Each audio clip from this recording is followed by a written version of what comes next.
derrotemos la ruina. Y la ruina no solamente tiene que ver con lo físico, con lo material, que a veces nosotros utilizamos esa palabra, generalmente la relacionamos es con lo financiero. Sí, es una faceta, claro, pero también hay ruina espiritual, hay ruina emocional. Básicamente la palabra ruina es decaimiento, pues en la escritura. Entonces, vamos por favor a ubicarnos allí en la Biblia donde yo les dije, primer libro de Crónicas, capítulo 20. Primero de Crónicas, capítulo 20, versículo número 5. Versículo número 5. ¿Está ubicado allí, hermano? Vamos a leer, por favor, todos a una sola voz ese versículo 5. ¿Sí? Primer libro de Crónicas, capítulo 20, versículo 5. Leamos todos juntos. Volvió a levantarse guerra contra los filisteos, y Elhanán, hijo de Jair, mató a Lami, hermano de Goliat geteo, el asta de cuya lanza era como un rodillo de telar. Listo. Eso es todo lo que nos dice de esa batalla, de ese gigante. Entonces yo hasta le decía a mi esposa, ay amor, nomás hay un versículo, hay que estudiarlo harto para poder hacer un sermón, porque es un versículo. Ahora que ya lo leímos todos, que ya nos estamos familiarizando con el versículo, yo voy a hacer una segunda lectura, la voy a hacer más despacio y yo le pido el favor que usted lo siga con atención para que empecemos a ver los detalles. Entonces sígame allí en su lectura, yo leo y usted me escucha, pero sigue allí la lectura. Dice el verso 5, volvió a levantarse guerra contra los filisteos, y Elhanán, hijo de Jair, mató a Lami, hermano de Goliat geteo, el asta de cuya lanza era como un rodillo de telar. Listo. Vamos entonces a desarrollar aquí lo que nos enseña la escritura. En primer lugar, vamos a ver que somos soldados del ejército de Dios. Somos soldados del ejército de Dios. A veces es una faceta que no nos gusta mucho, la cuestión de la batalla o la cuestión de la guerra espiritual, y entonces hasta podemos llegar a criticar de pronto a quien hace guerra espiritual, o de pronto a cuestionar como tal la batalla espiritual, o tomar la posición nosotros de más bien hacernos a un lado de ese tema y no tocarlo. Pero la escritura nos enseña que tenemos lucha no contra carne y sangre, sino contra seres espirituales. Y en este versículo 5 quiero que reflexionemos en algo, y es que la primera frase del verso 5 dice, volvió, y esa palabra es muy importante, volvió a levantarse guerra. Leí otras versiones y dicen, hubo guerra de nuevo contra los filisteos. Porque es que esa frase nos está diciendo que el enemigo no queda inactivo por haber perdido una batalla anteriormente. El enemigo vuelve y lo intenta. Porque como ustedes leyeron conmigo, primero David derrotó a Goliat y todos los filisteos huyeron. Pero después de un tiempo vino Sipai, lo le estudiamos hace 8 días. Y ahora vemos que se levanta otro gigante, pero ya habían caído 2, derrotados ambos, avergonzados. Estudiamos hace 8 días que la última frase del versículo 4 dice, fueron humillados. Sin embargo, el enemigo vuelve y se levanta. Y me acordé de que la escritura dice que el Señor Jesús fue llevado por el Espíritu Santo al desierto para ser tentado por el diablo. Y el Señor lo derrotó. Siempre el Señor Jesús utilizó la palabra y le decía, escrito está, escrito está. Y en el último versículo de esa batalla espiritual, dice la Biblia, el diablo se apartó de él por algún tiempo. Vinieron ángeles y le servían al Señor. Pero el enemigo, el tentador, así lo llama la escritura, se apartó de él por algún tiempo. Lo que nos está diciendo a nosotros que posteriormente el tentador volvió. Pero ya no volvió como lo atacó en el desierto, sino que ahora el tentador volvió, por ejemplo, a través de los escribas y fariseos, cuando la Biblia dice que venían al Señor Jesús para tentarle con preguntas. Y no solamente los escribas y fariseos, hubo seguramente muchas tentaciones. Entonces tenemos que aprender y apropiarnos de eso, hermanos. El enemigo nos va a atacar un día y después de un tiempo va a querer volver y luego de un tiempo va a querer volver. Y lo estamos viendo aquí con estos gigantes. Y lo peor que nosotros podemos pensar es creer que una vez terminada una batalla, el enemigo ya no va a venir más. Y aquí hay una pregunta, ¿no? ¿Por qué Dios permite eso? ¿Por qué Dios con un gigante y listo, luchamos y se acabó y ya? ¿Por qué Dios permite que estén viniendo? Y Dios utiliza las batallas para forjar a sus soldados. Un soldado no se hace en la comodidad. Imagínate un soldado que sea formado en el batallón y que solo forme parte del área administrativa, que le molesten los ruidos de las balas, que nunca ha cogido o ha visto una bomba, que le molesta el ruido del helicóptero, entonces siempre está en la oficina. ¿Te imaginas ese soldado cuando le toque el campo de batalla? A eso me refiero. Nosotros no podemos pensar que vamos a crecer en Dios y que vamos a fluir en el Espíritu y que vamos a lograr cosas significativas para el reino de Dios en una zona de confort y de comodidad donde no tengamos nada que ver con el enemigo. Porque aunque podamos nosotros pensar eso, el enemigo no piensa igual. Él procurará utilizar los medios que sean posibles para destruir el matrimonio, para destruir la familia, para destruir las finanzas, para hacer lo que sea, para matar, hurtar y destruir. Y el Hijo de Dios se tiene que preparar, se tiene que equipar, porque en Cristo ya tenemos la victoria. Y lo que nosotros tenemos que hacer es establecer la victoria que ya el Señor nos ha dado. A medida que esos gigantes se iban levantando, los soldados del ejército de David, porque ya no era David el que los estaba enfrentando directamente, caían bajo el gobierno de David, pero eran ya sus valientes los que enfrentaban a estos gigantes. Y mientras ellos se enfrentaban a estos gigantes, cada vez se hacían más fuertes. Hay algo que a veces a nosotros nos cuesta trabajo medir, y es que cuando pasamos una prueba, pasamos la otra y pasamos la otra, no medimos que después de cada prueba somos más fuertes. Nuestra fe se hace más sólida, porque estos soldados cada vez se volvían más diestros y ellos se volvían expertos en derribar gigantes. Es que enfrentar a un gigante no era cuestión de todos los días. Entonces no todos sabían luchar contra gigantes, pero ahora ya había un ejército que estaba aprendiendo a derribar los gigantes. Yo recuerdo mucho a una coordinadora de un ministerio de liberación, una iglesia grande, y entonces ella me contaba en una ocasión: es que yo no sé hasta cuándo va a durar esta situación con mi mamá, me decía, porque la mamá tenía problemas espirituales y ella a veces le cogían las noches unas noches de guerra espiritual muy fuertes. Y le decía yo, entonces ya llevaba años con esa situación.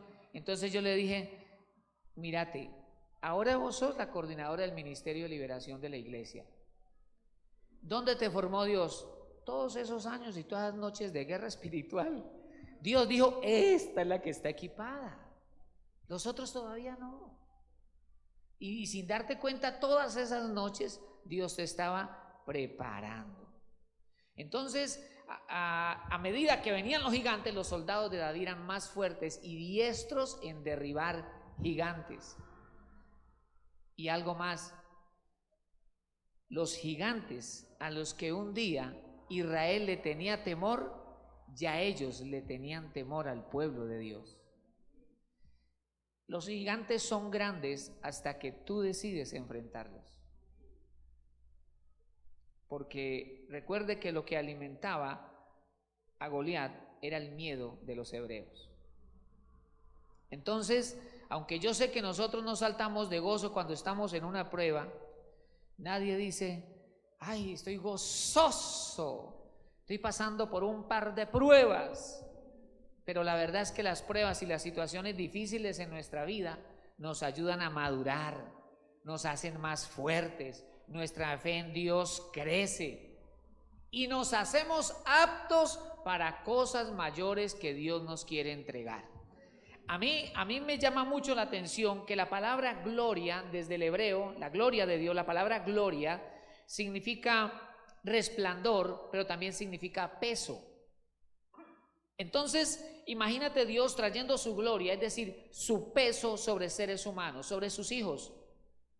Entonces, concluyo yo que Él pone el peso de acuerdo a la capacidad de soporte de su hijo o de su hija. Entonces, las pruebas y superarlas con la ayuda del Señor nos hace aptos, nos prepara para cosas mayores de Dios. Recuerden, hermanos, que el hierro es forjado al fuego. Así que las pruebas son una bendición de Dios. Y entonces el enemigo vino de nuevo. Ahora dice que vino este gigante llamado Lami. Vamos a ver aquí en segundo lugar, ¿quién era Lami el gigante? ¿Quién era este personaje? Mire cómo se escribe con esa H intermedia, Lami. En primer lugar, nos dice el versículo 5, volvió a levantarse la guerra contra los filisteos y el Anán, hijo de Jair, mató a Lami. ¿Cuál es la primera característica de Lami? ¿Qué dice allí? ¿Hermano de quién? De Goliat Geteo. De Goliat Geteo. Entonces, se nos dice que era un hermano y este Goliat Geteo era aquel gigante que David derrotó. La palabra Geteo es el gentilicio del habitante de Gat. Al habitante de Gat, G-A-T, de Gat, se le llamaba Geteo. Por eso dice allá el primer libro de Samuel que venía el paladín filisteo llamado Goliat de Gat. Goliat Geteo. Y David había derrotado a ese gigante y este que viene ahora, Lami, era hermano. Y este hermano sabía que el rey de los hebreos, que el rey de ese hombre que venía a pelear con él, ese rey había matado a su hermano. Entonces, en primera circunstancia, yo puedo concluir que actuaba en este gigante un espíritu de venganza. Estamos hablando de soldados, estamos hablando de guerreros.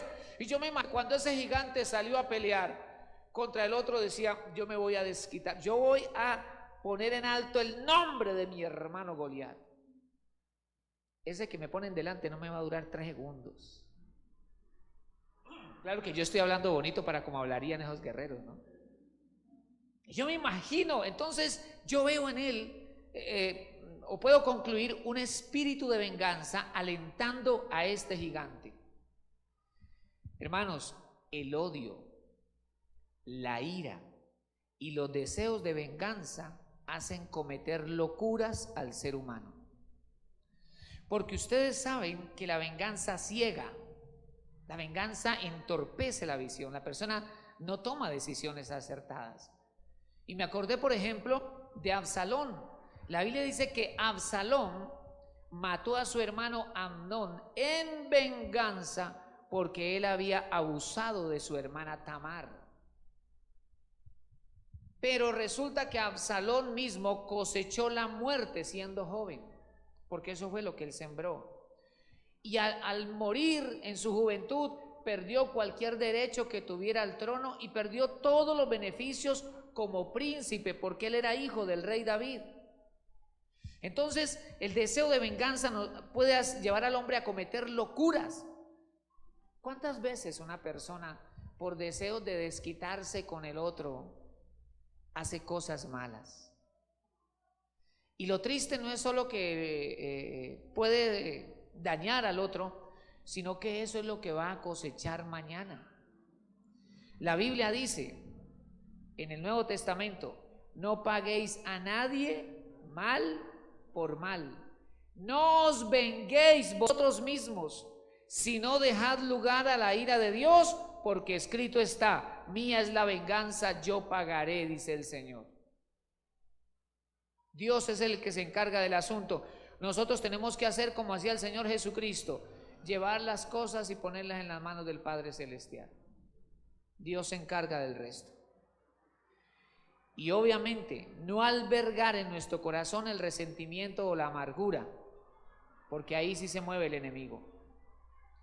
Ahora nos da su nombre, ¿cierto? Vamos a ver en segundo lugar el significado de su nombre. Y la palabra Lami tiene varios significados. Vamos a ver, Lami significa mi pan.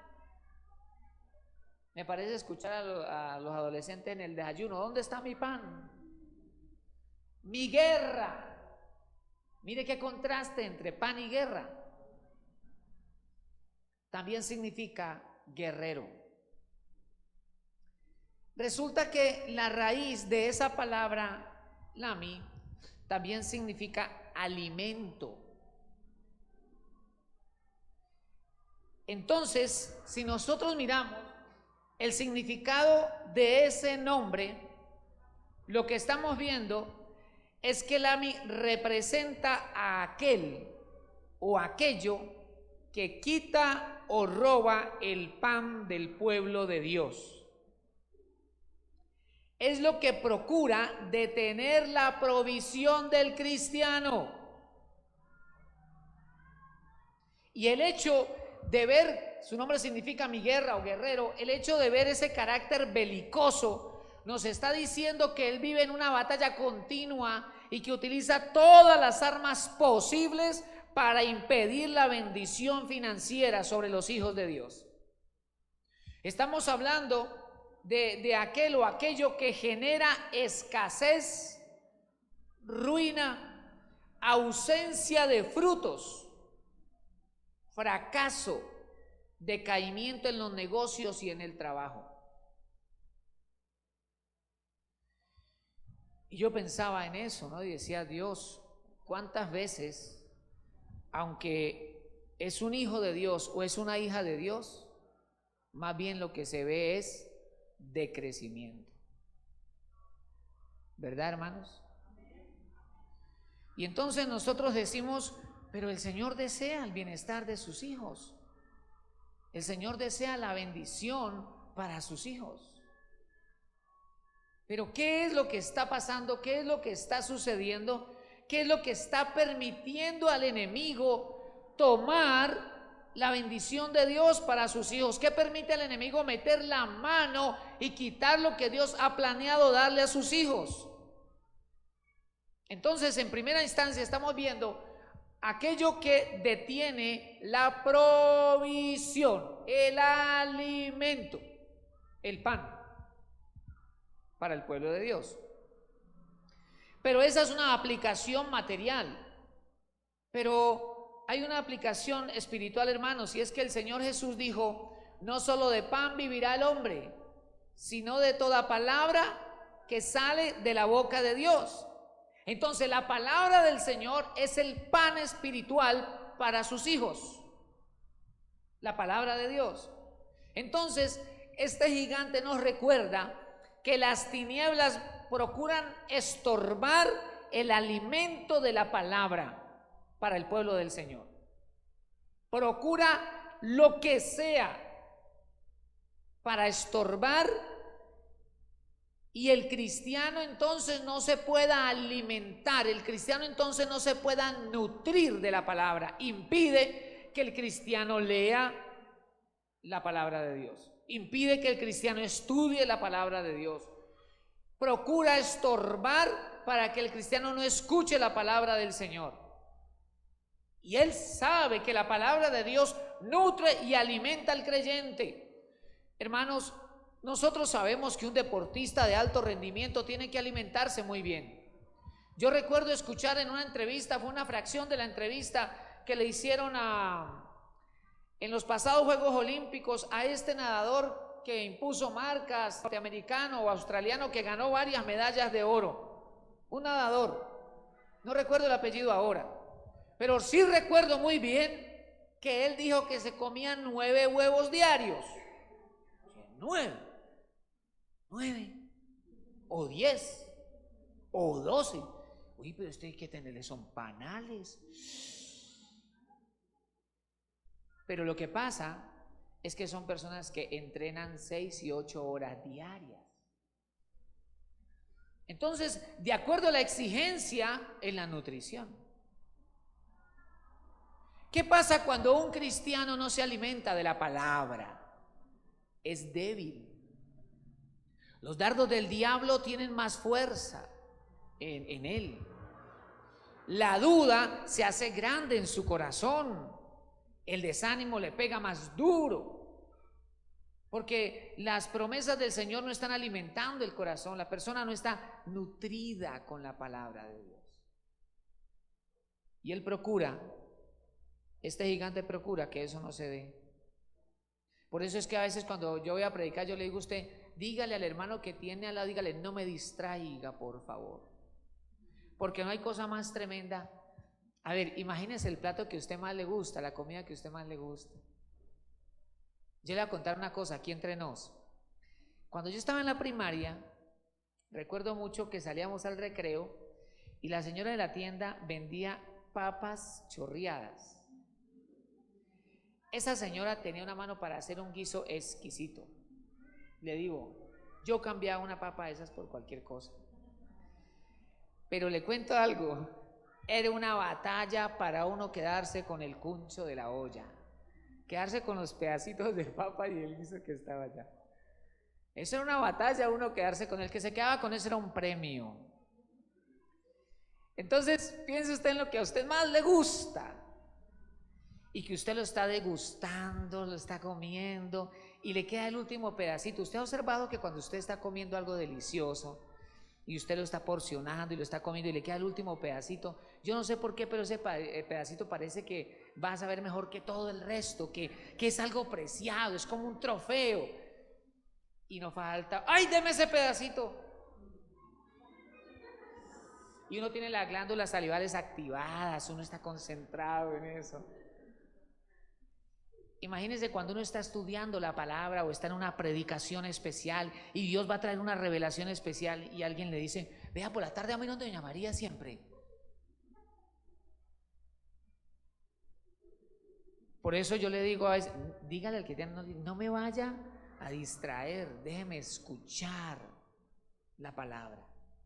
El enemigo es experto en robar el alimento y el cristiano tiene que tener discernimiento. Muy bien, vamos a ver ahora en tercer lugar, este gigante fue derrotado por Elanán, hijo de Jair. ¿Sabe qué me ha gustado de este estudio? Es maravilloso y es que las tinieblas levantan un gigante, pero Dios ya tiene el instrumento para derrotarlo. ¿Sí? Y es el indicado. O sea, Dios no se equivocó, Dios no le mandó a Zipai el Anán y a este le mandó el que estudiamos hace 8 días, Sibeca y Usatita, ¿no? Y no, Dios a cada uno le puso el que era. En este caso, dice que este gigante fue derrotado por el Anán, hijo de Jair. Entonces, este nombre el Anán tiene un significado importante y es acorde para el arma que Dios va a utilizar. Entonces, el nombre del Anán tiene varios significados. Vamos a ver. Miren ustedes. El Anán significa, en primer lugar, gracia. Significa Dios ha mostrado su favor. Significa regalo. El Anán significa Dios es bueno. Es cuando yo digo, amén, esto está bueno. Dios es bueno. Dios es bueno. Un paréntesis aquí. ¿Cuántas veces hemos pensado en tiempo de escasez que Dios no es bueno? Pero Dios viene a derribar eso con la verdad fundamental, en esencia. Dios es bueno. Pero el enemigo utiliza el antónimo, el enemigo quiere hacernos pensar lo contrario. Y muchas veces utiliza el tiempo de escasez o el tiempo de dificultad para hacerle pensar al cristiano que Dios no es bueno. Es que fue el argumento que tal vez de manera directa no utilizó con Adán, con Eva, pero estaba implícito. Dios le dijo a ellos: no pueden tomar del árbol del bien y del mal. ¿Y qué vino a decirle la serpiente? Claro que pueden tomar. Lo que pasa es que él sabe que si ustedes toman del árbol van a ser como él. ¿Qué le estaba diciendo? Dios no es bueno, como él les ha hecho pensar. Ese era el pensamiento. Y ellos finalmente creyeron, cayeron en la trampa. Pero Dios levantó a este instrumento, a Elanán. Y cuando estaba pensando en esto, porque noten ustedes que la primera palabra es gracia y la segunda frase tiene la palabra favor, gracia o favor de Dios. Así que recordé allí a José, el hijo de Jacob. Él era esclavo de Potifar y luego estuvo en la cárcel injustamente, pero la Biblia nos dice que el favor y la gracia del Señor estaban con él, de manera que aunque estaba en la dificultad, Dios lo hacía prosperar en todo. Hermanos, el favor y la gracia de Dios nos hacen prosperar. El favor y la gracia de Dios nos hace avanzar. De hecho, la palabra José, el nombre José significa incremento. Pero a veces nosotros vamos en decrecimiento. ¿Sí o no, hermanos? Y entonces nosotros entramos a evaluar: bueno, Señor, ¿qué está pasando? ¿Qué está sucediendo? ¿Por qué lo que está planeado para nosotros no se da? Y yo creo, hermanos, que tiene mucho que ver con la actitud. Sí, tiene mucho que ver con la actitud. Miren ustedes, José no era templo del Espíritu Santo, que el Espíritu Santo no había venido, sino después de Hechos 2. José no tenía la Biblia como nosotros la tenemos, y hoy día enseñan que la Biblia tiene yo no sé cuántas miles de promesas, gloria a Dios, pero en ese tiempo no tenía José todo eso. José no tenía templo, José no iba a culto, José no tenía las cosas, José no tenía enlace, José no podía ver el devocional por el celular, nada de las cosas tenía José. Pero José amaba a Dios. José era un hombre que tenía temor de Dios, y José era un hombre que tenía amistad con Dios, y Dios le revelaba las cosas a él. Y yo quiero invitarlos a que por favor leamos. Ahora vamos a volver allí a segundo de Crónicas, a Crónicas 20, pero vamos por favor a Génesis 39, primer libro de la Biblia, Génesis 39.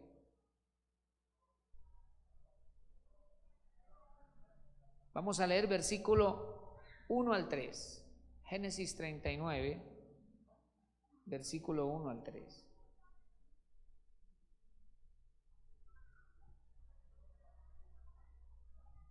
Creo, hermano, que muchas veces el cristiano no sale de su condición por ausencia de una actitud correcta. Mire, vamos por favor a mirar. Génesis 39. ¿Están conmigo, hermanos? Verso 1. Llevado pues José a Egipto, Potifar, oficial de Faraón, capitán de la guardia, varón egipcio, lo compró de los ismaelitas que lo habían llevado allá. Mas Jehová estaba con José y fue varón próspero. Deténgase un momento. Ahí la prosperidad no tiene que ver con el dinero de José, porque José no tenía. Es más, ahí José tiene 17 años y no tiene ni un peso en la billetera. Y a 30 no tenían ni uno, no tenían ni 2 pesos, no tenían nada. Pero de los 17 a los 30 fue varón próspero, pero no tenía dinero. Entonces a veces nos equivocamos cuando nosotros decimos prosperidad es dinero. No, el término prosperidad abarca muchas cosas y una de las facetas es bendición en el área financiera, pero no lo es todo. Y aquí me gusta mucho, dice: mas Jehová estaba con José y fue varón próspero. En todo lo que hacía Dios daba su bendición. Entonces el fundamento de la prosperidad es la presencia de Dios con nosotros. Si Dios está en el asunto, hay bendición. Dice entonces, versículo 2, mas Jehová estaba con José y fue varón próspero, y estaba en la casa de su amo el egipcio, y vio su amo que Jehová estaba con él. ¿Cómo? Pregunta, ¿cómo vio su amo que Dios estaba con José? Verso 3, y vio su amo que Jehová estaba con él y que todo lo que él hacía, Jehová lo hacía prosperar en su mano. ¿Se da cuenta cómo fue que Potifar dijo, Dios está con este? Qué bonito, ¿cierto, hermano? Que sean los demás quienes digan, Dios está con usted. Ahora leamos el último versículo de ese capítulo. Ya José está en la cárcel y mire lo que dice el último versículo. Versículo 23. No necesitaba atender el jefe de la cárcel cosa alguna de los que estaban al cuidado de José, porque Jehová estaba con José, y lo que él hacía,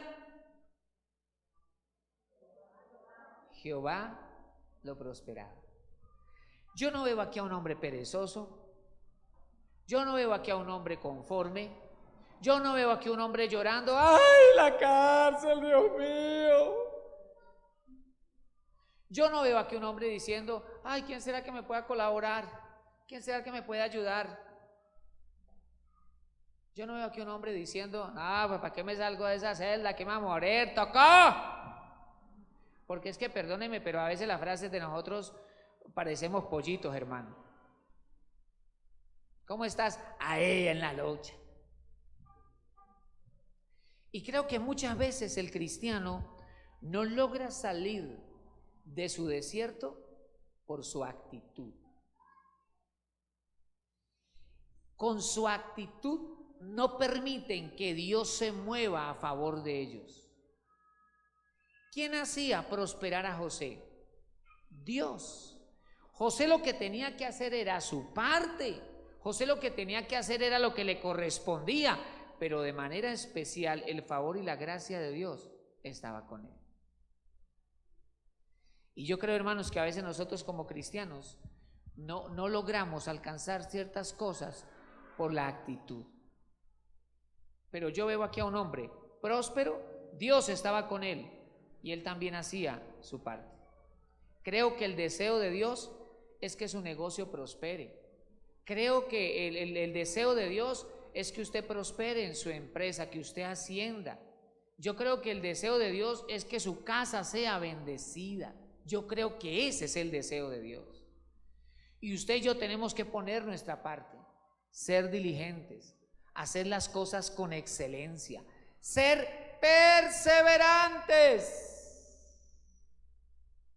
Gloria a Dios. Y por supuesto, hermanos, hacer las cosas con fe en el Señor.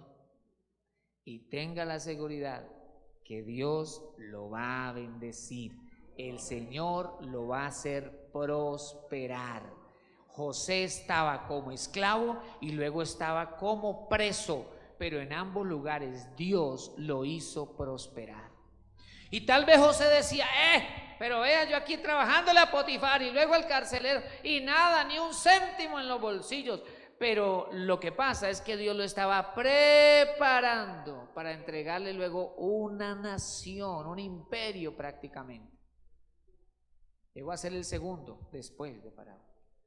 Así que aunque nuestro entorno sea difícil, complicado y estemos luchando con diferentes situaciones, hagamos bien las cosas para la gloria de Dios, porque llegará el momento de la promoción. A los 30 años Dios mandó a sacar a ese hombre. Lo afeitaron, le pusieron ropa real, fue delante del faraón y ya ustedes conocen el resto de la historia. Entonces, hermanos, el favor y la gracia de Dios nos permiten fructificar donde otros han fracasado. Y aunque el diablo se levante, la bendición de Dios está por encima de todas las cosas. Dios es poderoso para hacer con nosotros como bendijo a Job. La Biblia dice: Dios aumentó al doble todas las cosas que habían sido de Job. Y bendijo el Señor el postrer estado de él más que el primero. Así que, hermano, lo mejor está por venir. Debemos destacar que la Biblia dice que este gigante fue derrotado por Elanán, hijo de Jair. Hijo de Jair. Así que fui a buscar, y el nombre Jair significa mi luz. Jair significa mi luz. También Jair significa iluminado por Dios, o el que tiene la luz de Dios. Como es el padre, Elanán es su hijo. Yo veo entonces en Elanán, en su genética, este hijo tiene el deseo de hacer resplandecer la luz de Dios.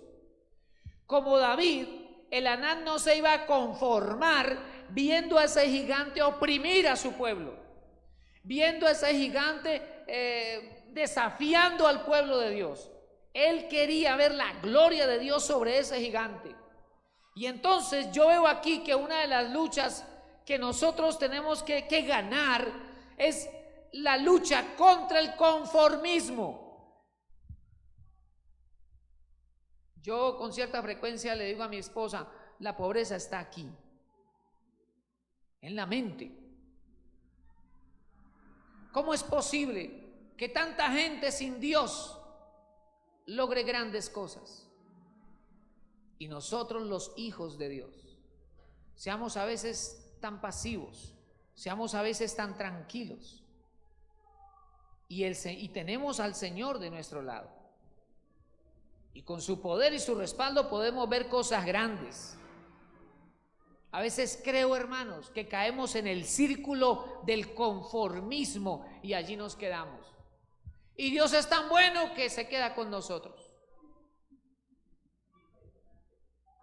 porque Él está más interesado en nuestra salvación.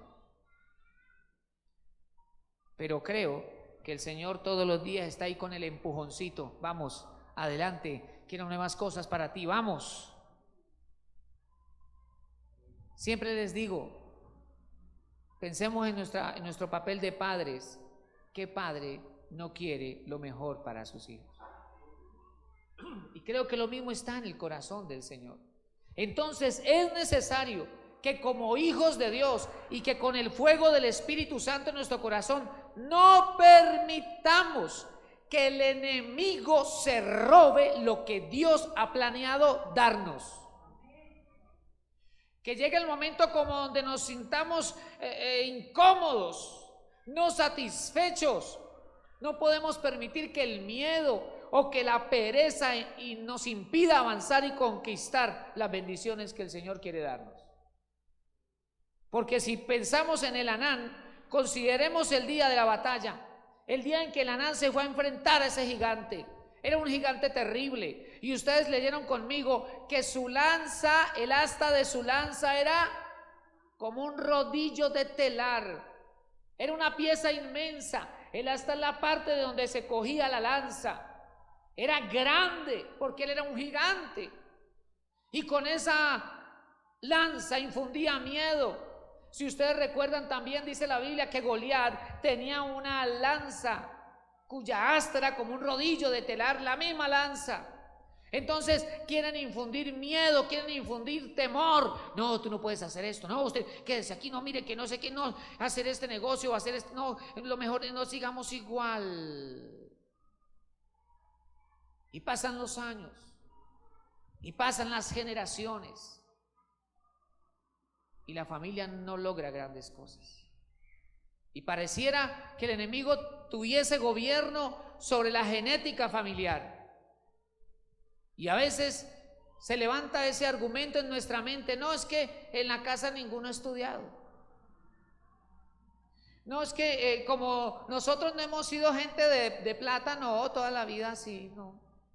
Con la ayuda de Dios hemos sobrevivido. Y aprenda a trabajar, mijo, porque si no aguanta hambre. Y entonces como el mismo pensamiento y todos. Pero yo creo, hermanos, que Dios tiene grandes cosas planeadas para cada uno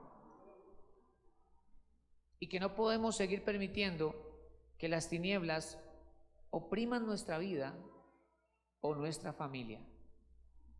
Delante de su camino, Dios ha planeado grandes cosas. Y el enemigo quiere utilizar la pereza, el desánimo, el doble ánimo, la inconstancia para que no se logren esas metas. Pero aquí está el Señor Jesucristo con nosotros y nos ha traído esta palabra para reflexionar. Y esta palabra no es solamente para usted, también es para mí. Y me gusta que estemos calladitos, escuchando la palabra del Señor. Y que reflexionemos y que digamos, caramba, vamos a luchar la buena batalla de la fe. No solo por la bendición de nosotros, sino por la bendición para nuestros hijos. Que nuestros hijos se levanten como una generación diferente, donde la presencia de Dios vaya con ellos y en todo lo que hagan sean prosperados por la poderosa mano de Dios. Gloria a Jesús. Gloria a Jesús. Yo creo que a veces cometemos errores, hermano. Yo los he cometido. Yo les he contado a ustedes cómo perdí la herencia de mi mamá, pobrecita mi mamá. Me tiré esa herencia por malas decisiones en los negocios. Pero creo que todos de una u otra manera, algunos en alguna pirámide, o en 2, o en 3, yo no sé. Otros tal vez se desanimaron con tal negocio y perdieron lo poco que quedaba. Otros tal vez se han endeudado al máximo. Otros tal vez no se han metido con un gota a gota y no con una lluvia entera. Bueno, yo no sé. Yo no sé qué decisión usted haya tomado, pero tal vez el tema de hoy usted dice, sí, yo he perdido bendiciones. Yo he permitido que el enemigo no solamente me quite bendiciones, sino que he perdido bendiciones para mis hijos o bendiciones de mis padres. He perdido cosas que el Señor me quiso dar.